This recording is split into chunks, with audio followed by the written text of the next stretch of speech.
जो शायद दुनिया के इतिहास में कभी नहीं की गई होगी। दिल्ली के लोगों को पीने का पानी हरियाणा और उत्तर प्रदेश से मिलता है। हरियाणा में यमुना के रास्ते पीने का पानी आता है।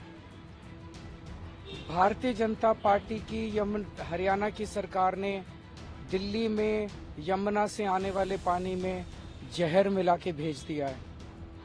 ये तो हमारे भलाव हमारे दिल्ली जल बोर्ड के इंजीनियर्स का कि उन्होंने पकड़ लिया। उन्होंने दिल्ली के बॉर्डर पे ही वो पानी रोक दिया और उस पानी को दिल्ली के अंदर नहीं आने दिया। अगर वो पानी दिल्ली के अंदर आ जाता और पीने के पानी में मिल जाता, दिल्ली के अंदर ना जाने कितने लोगों की मौत हो जाती। एक मास जेनोसाइड हो जाता दिल्ली के अंदर अगर ये पानी जो भारतीय जनता पार्टी की हरियाणा सरकार ने दिल्ली में भेजा है, इसके अंदर उन्होंने ऐसा जहर मिला के भेजा है जिसका दिल्ली में जो वाटर ट्रीटमेंट प्लांट्स हैं उसमें भी उसकी सफाई नहीं हो सकती। यमुना में जहर हरियाणा से आ रहा है। भारतीय जनता पार्टी सरकार यमुना में गंदगी फैलाने के लिए जिम्मेदार है।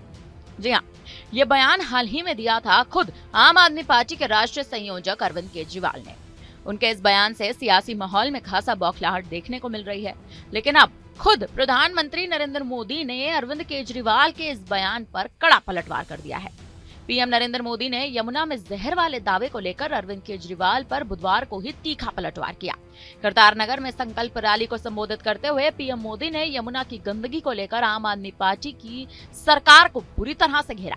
उन्होंने कहा कि इनकी लुटिया यमुना में ही डूबेगी। यमुना में जहर मिलाने के दावे को हरियाणा का अपमान बताते हैं।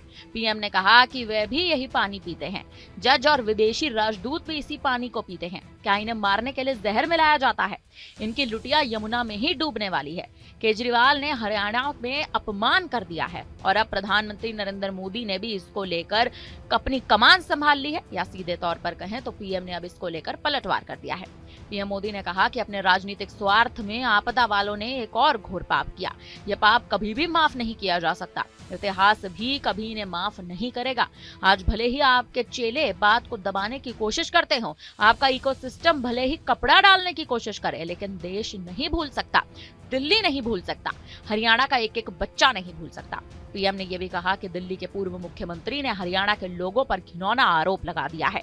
हार के डर से आपदा वाले बौखला चुके हैं। आप बताइए, हरियाणा के लोग दिल्ली से अलग हैं क्या? क्या हरियाणा वालों के परिवार वाले बाल बच्चे नाते रिश्तेदार दिल्ली में नहीं रहते? क्या हरियाणा के लोग अपने बच्चों के पानी में जहर मिला सकते हैं? प्रधानमंत्री ने आगे अपने बयान में यह भी कहा कि वह और दिल्ली में रहने वाले सभी लोग हरियाणा का ही भेजा पानी पी रहे हैं। उन्होंने कहा कि पिछले 11 साल से वे प्रधानमंत्री भी वही पानी पीते हैं। हरियाणा का भेजा वही पानी दिल्ली में रहने वाले हमारे न्यायाधीश सभी सम्मानित सदस्य पीते हैं। जो विदेशी राजदूत हैं वो भी यही पानी पीते हैं। क्या कोई ये सोच सकता है कि मोदी को जहर देने के लिए हरियाणा बीजेपी की सरकार ने पानी में जहर डाल दिया? क्या बोल रहे हैं ये? क्या देश के न्यायाधीशों को जहर देकर मारने की साजिश भारतीय जनता पार्टी और हरियाणा बीजेपी करेगी? पीएम मोदी ने यह तक कह दिया कि हरियाणा के लोग धार्मिक और देशभक्त हैं। उन्होंने कहा कि हरियाणा का कोई ऐसा परिवार नहीं है जिसका बेटा सीमा पार ना हो। क्या ऐसे लोगों पर जहर पिलाने का आरोप लगा दोगे आप? यह देश ऐसा है कि पशु पक्षियों को भी पानी मिलाता है। ये आपदा वाले कह रहे हैं कि हरियाणा वाले दिल्ली के पानी में जहर मिला रहे हैं। ये सिर्फ हरियाणा नहीं, भारत का अपमान है। पीएम ने यह तक कहा कि इनकी लुटिया अब यमुना में ही डूबने वाली है। गौरतलब है कि सोमवार को दिल्ली के पूर्व मुख्यमंत्री अरविंद केजरीवाल ने भारतीय जनता पार्टी पर संगीन आरोप लगाया था कि हरियाणा की भाजपा सरकार ने यमुना के पानी में जहर मिला दिया है। यदि इसे सीमा पर ना रोका गया तो दिल्ली में बड़ी संख्या में लोग मारे जा सकते हैं। चुनाव आयोग ने अरविंद केजरीवाल के इस दावे पर सबूत मांगा है।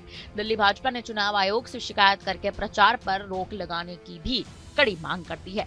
फिलहाल अब देखना ये अहम है कि अगर अरविंद केजरीवाल इस पूरे मामले पर कोई सबूत पेश कर पाते हैं तो कहीं ना कहीं आने वाले समय में दिल्ली चुनाव में निष्पक्षता के साथ चुनाव देखने को मिल सकता है। नहीं तो दिल्ली की सियासत एक बार फिर अपने चरम पर चढ़ सकती है। फिलहाल अब इस पर आप क्या कहेंगे? आप हमें अपनी राय कमेंट करके जरूर दें।